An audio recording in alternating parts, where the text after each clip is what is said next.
Good evening and welcome to the fourth installment of SSI's New Beginnings Festival Freedom Sessions. My name is Shamala and I'll be your host for this evening. We are doing these sessions because during COVID, artists have been hit particularly hard. So this is a way for us to keep practicing, to connect with each other and to share beautiful art with you at home. So today we have some Armenian influenced ethno-jazz. That is probably one of the most unique styles I think we've had so far, and probably the one I know the least about, so I'm very excited to hear a bit more about it tonight. And I just wanted to let you know about some artworks that we actually would like to feature, because what we're doing today is not just showing you a little bit of musical art, we're also showing you some visual art, which is coming up on your screen. And to give you a bit of background, this is Feryal Mohammed Zadeh, born in Tehran, Iran, and moved to Australia in 2018 as a refugee. She is a multidisciplinary painter working across various painting styles that uses a number of different mediums. And she started learning miniature painting in 1989 during her time as a student at the University of Tehran. Feryal has completed over 100 artworks and showcased her work in more than 15 art exhibitions in Iran. She has also exhibited her art at one of the most competitive Iranian exhibitions. And she believes that miniature painting is a mystical art that brings peace to her mind. In addition, painting watercolor artworks brings her joy. If you want to find out a little bit more about that, the details are on your screen now, and you can contact Laura Luna from SSI. Now, let's get to these two exceptionally talented musicians. To my left, I have Zela. Zela, thank you so much for being here today. And thank you for my last 2 weeks exploring a musical style which I've never heard of before. And it was so, I'm a big jazz lover, but I've never quite heard jazz in the way that you have put it together. So a little bit about Zela. Zela was born in Beirut and classically trained, but her passion for what we call ethno-jazz. Can you explain what is ethno-jazz? Yeah, I don't like labeling. Oh, sorry. Forgot about it. Yes, hello everyone. I don't like labeling music because personally what I'm doing, I don't think it falls under one category.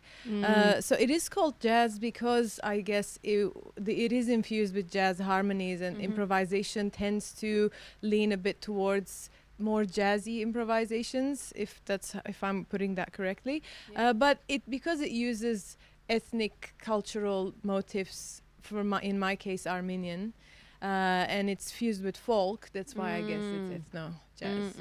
Yeah, I was wondering, I've actually never come across that term before, so I was really interested, but I thought, what is ethno-jazz? But you're going to get an exceptional taste of it very shortly. So your quintet is actually an ARIA-nominated group. Yeah, we Wow. got nominated last year. Yeah, we were pretty stoked about it. So yeah, it was for our first debut album. For Transition. Yeah. Incredible. Now, as you can see, we don't have 5 people here, but we do have one other, which is Adem. Yes. Could you tell us a little bit about this person sitting right here? Yeah, Adam is the talented percussionist, as you can see from his setup. He looks like an octopus playing. Yes. Playing all that with 2 hands, actually. But I'm maybe he has invisible 1, 2, 3, 4, tentacles. 5, 6, 7, 8, 9, 10 pieces of 11 pieces of percussion that are going to come at you. We were actually just talking before we started about maybe we should find a way to attach something to his eyes so that he can use those as well. But I don't think we need to yet. I think you've got it pretty covered. So let's get into the music, because you're going to take us on quite a journey tonight. And 2 of the pieces that you're going to perform, the first track and the last track, are actually by women. Yes. Who are inspirational to you. Yeah, when I was choosing the repertoire, of course, discussing it with Adam, we thought that I would have liked to include more of the quintet tracks, but the quintet tracks sound like as they should be when they are played with five of us. musicians. Yeah. So we selected a few from the previous album and the new upcoming one. And the other ones are arrangements of folk tunes. Mm-hmm. And also the first one is by Mariali Pacheco, who I admire a lot. Her drive and her talent in playing jazz, and also she comes from a classical background, so I identify with her. And also Hiromi, which I will play a track called Dreamer, the last one, also comes from she obviously she has studied classical and jazz simultaneously, and she's amazing, and I hope we can do justice to the tracks today. Well, on that note, I'd like to hear a bit more about your perspective about women in music and their ability to influence the industry and why it's important, and the ways that you've maybe seen that happen in Australia, and the ways that have inspired you. Yes, through the years that I've been here, because I wasn't born here, so I can't tell what was happening before or haven't experienced it personally.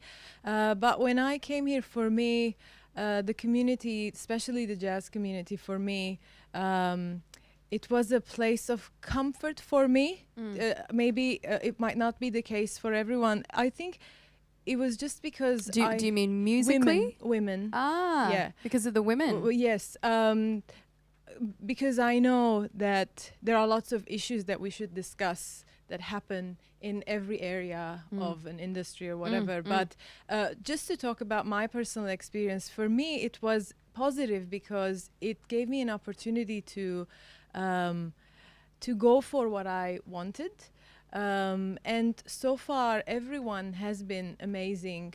I haven't experienced anything negative on my part. And your jazz journey really did sort of take...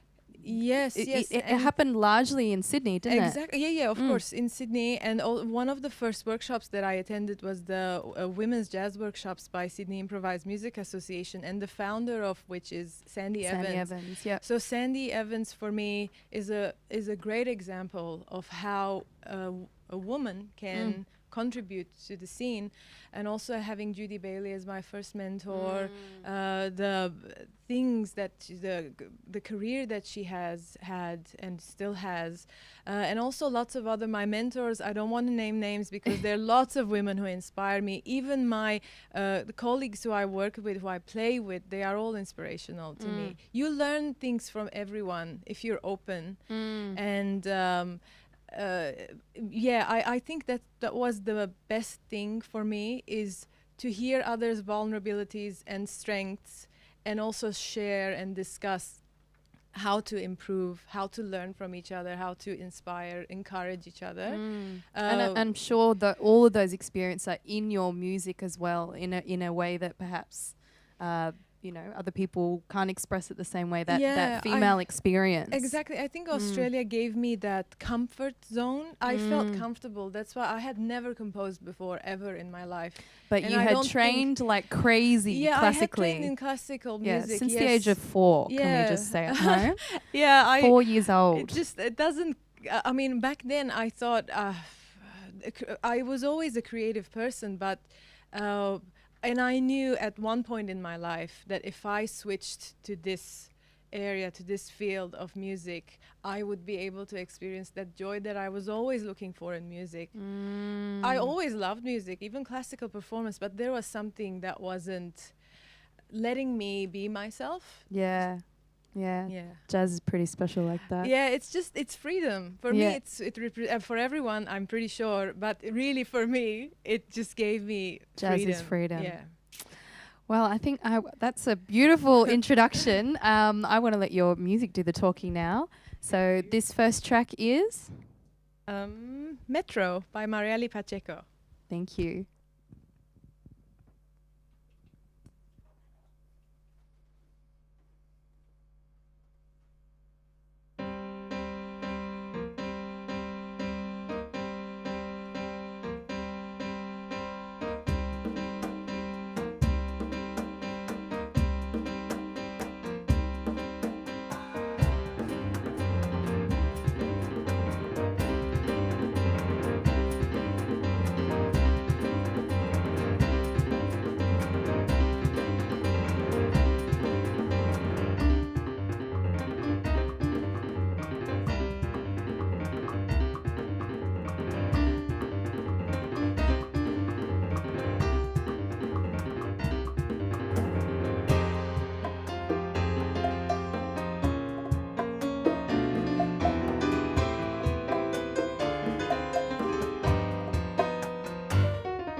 We've been on a journey in one song.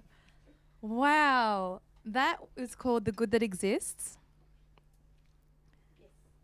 And Thank you. that was an original composition. Yeah, that's will be in the second album. Oh, it started off, it sounded a little bit melancholy. Yeah. And then it sounded very hopeful. And then it kind of took a turn there. Yeah. What's the inspiration for that track? Yeah, at the beginning, when what you heard, the melancholy, it's sort of like I don't know how to put it, happy sadness. Like, you know, sometimes you remember something Nostalgia. sad. Yeah, sort of like nostalgia, yeah. Yeah, it's just, it represents life, you know, how you have the good moments and the bad moments. And the way you come through, I think, is focusing on the good. That there's always there, but sometimes because of hardships, I mean, it's not our fault, but we ignore it. And it's very hard to refocus and then at least admit that, okay, this is all very bad, but and out of your there's control. this one thing that's good, which might just get you to move on and survive. So yeah, that's what I had in mind. And I think the context of this is especially important because you actually grew up during the war in Beirut. So from what I understand, music was that one constant. Yeah, for me, yes, and my friends, I don't know if they're watching in Beirut, my childhood friends would know how I would practice every day, no matter what, like hail or shine. Zela had to do her. So music was the good that yeah, it existed was like for you. something part of my life that when I didn't practice, it felt really weird. That, oh my God, it's not guilt. There's something missing. I haven't done practice. Oh, anyway, But you need to do it to be who you are. Yeah. It's kind of part of my life anymore. I can't change it.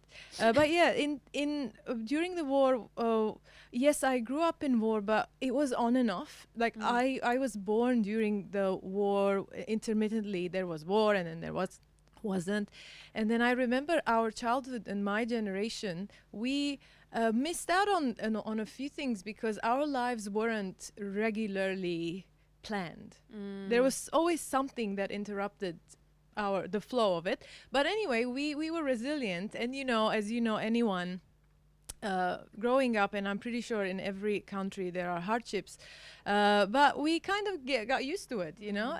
And music for me, because I was into it since at a very young age, kept me, because I just loved it, you know. I never imagined that I would do anything else other than music, because I don't know if I can do anything else. So did you know that, like, from the early? Yeah, I know that. I think you said it was your kindergarten teacher. Yeah. I used to admire her. I used to look at her hands. I don't remember. My mom tells me the stories, but when I even grew up and I wanted to do, I wanted to choose what I wanted to study at uni. I knew always that music was going to happen, but as a side degree. Imagine what I thought about was archaeology, which I mean, I wouldn't have found work but archaeology is somewhere like, you know, I don't know why I thought about it, because I love history, but no maths, no biology, no chemistry. I felt like I'm not that type of person. But there's a lot of history in your music. Yeah, because you've got those influences from your I culture guess I can and express folk. it. Yeah, through music. It's the only thing I know I can do. Really. We do it pretty well. Thank So you. I think you chose very well. Thank you. And I know the next piece you're going to do actually is a piece that reflects your feeling of home and getting in touch with your ancestral roots and country. Yes. And I do want to say that we are coming to you live from Bulanumbing country today in Dulwich Hill, and we'd like to pay our respects to elders past, present and emerging, and acknowledge that sovereignty was never ceded on this land. And I think that's very important to always acknowledge, because that connection on country, whether we've been here, whether our parents migrated here, or whether we were born here, there needs to be that understanding. And I understand that for you're Armenian, but you were born in Beirut. And the next piece actually reflects a moment where it's part of that journey where you went to Armenia for the first time and performed and witnessed. Yeah. Yes, you were in yes. your motherland, I guess. Yeah, in Lebanon, I should say that our community was very much Armenian because we grew up to have a strong Armenian identity, just so that we won't lose it. So that was the focus of all Armenians around the world, is to preserve the heritage, the culture, the language, because that's what makes us who we are. Yeah, and Erzurum is one of the folk pieces that speaks to my heart a lot. I've heard that the main one is mainly played by Shuvi, which is an Armenian shepherd's flute, and it just sings as if someone is singing. So when I play it, I emulate that in my head, that it's the Shuvi. Yeah, and Adam comes from a region that's very close to where my ancestors are from, so he knows the music. He Culturally feels the music. Yeah, so it's similar. very comfortable and fun to share it share it with Adam. I have to say, watching them to perform together, there's this almost like brother sister playfulness and chemistry and bickering at times. I've been told, but it's really beautiful. Thank you. Please. Thank you.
sounds. My goodness. The whole shack, every single person in here felt that in a different way.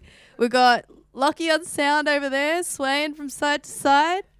We've got oh wow. Just I was struggling to dance because how many time signatures do you use in your songs? It depends. I haven't counted.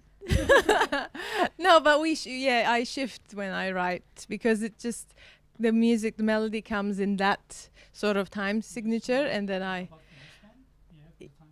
yeah. So they come and I organize it. So with this one, it's 7. It's like basically 4/4. 4/4.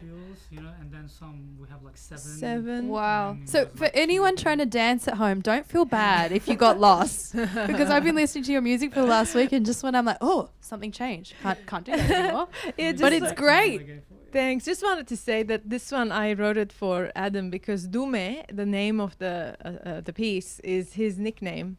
Dume. So he says that he claims that he was chubby when he was little. So Dume is chubby, right? Yes. Yeah.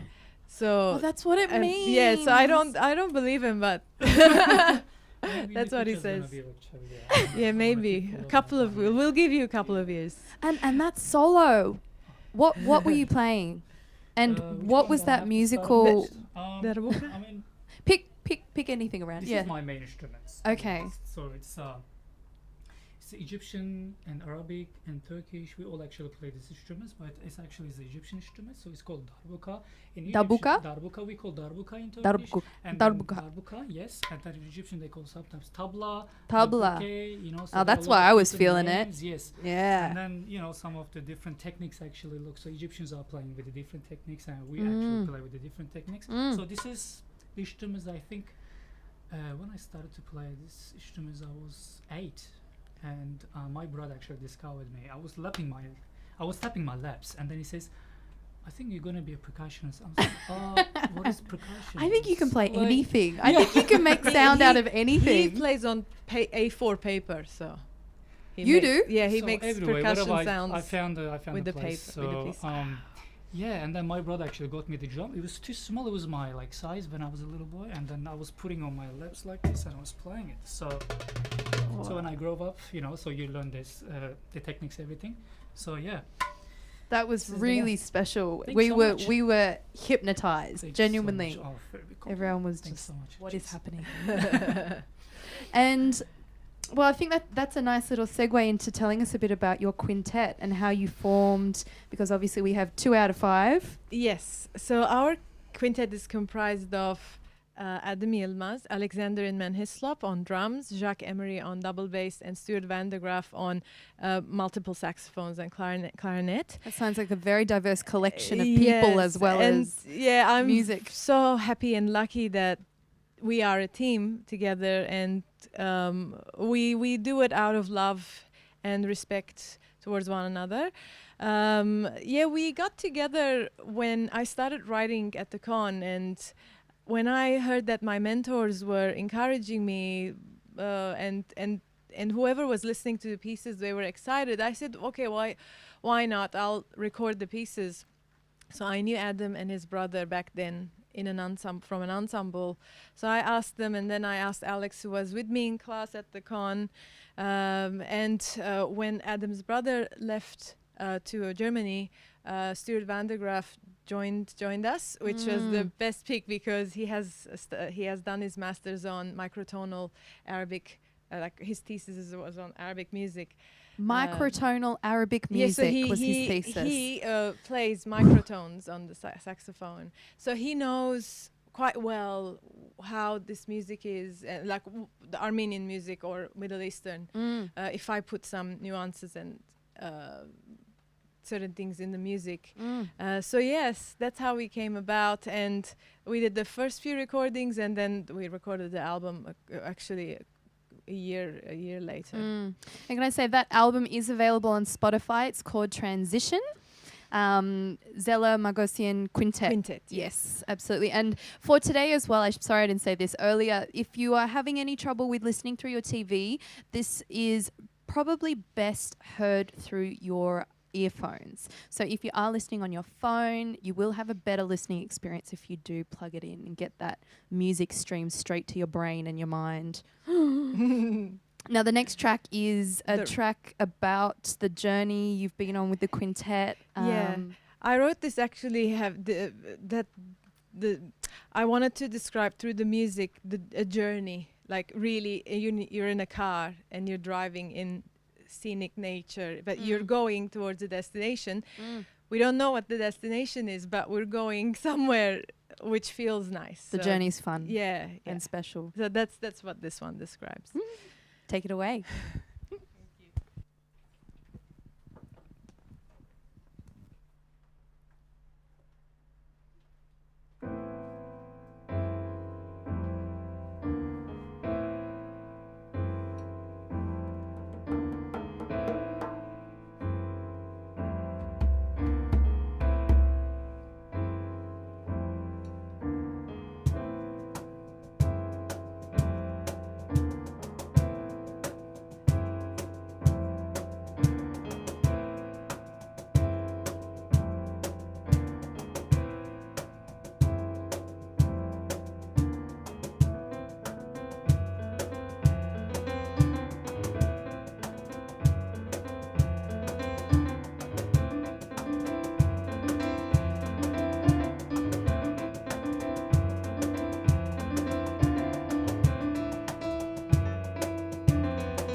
That's a car I want to be in.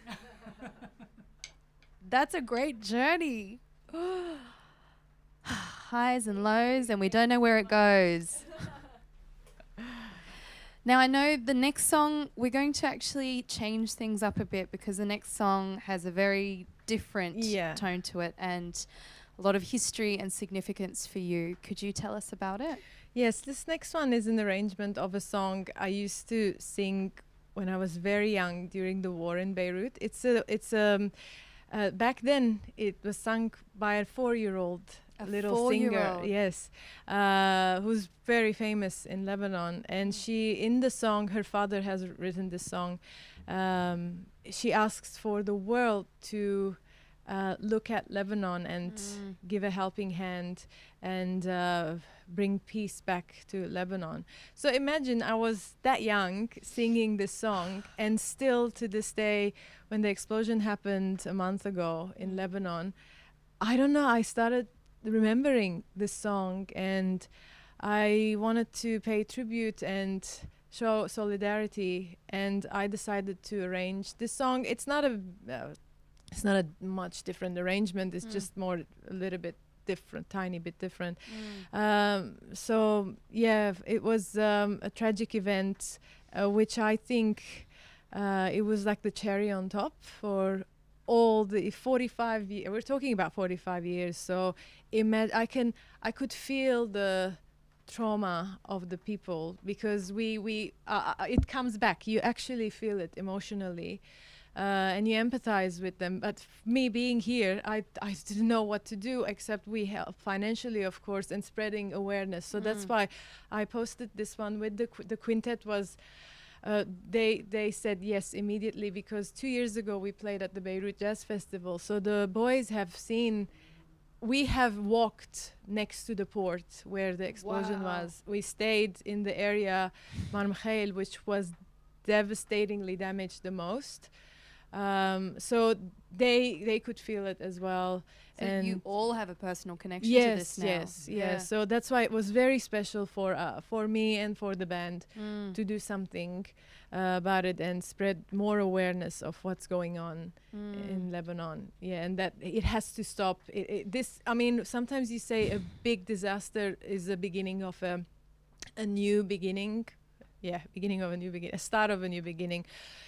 So hopefully things will. I really do hope that I don't want people like me to leave, because when I went to Armenia, I said I would love to go back to Beirut, but it just didn't seem. When I had the opportunity, which I'm consider myself lucky to be in a country like Australia.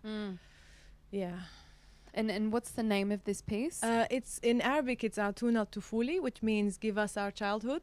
And the English version that she sings in 3 languages: Arabic, Lebanese Arabic, English, French, and English. So the English one is give us a chance. So yeah. So that's a small verse. It's a short version of it. And you were also singing or playing this around her age as well? Yeah, I have my voice on tape. My mom has it. Yeah, she said, "Do you want me to find it?" I said no. It would have been too emotional. I think this will be a really powerful way it must be a powerful way to express and heal from, I guess, trauma in a way that feels safe and creative. Exactly. And music is something, everyone knows that you don't need to explain anything. It's just self-explanatory. So speaking of which, yes, thank you.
We've come full circle.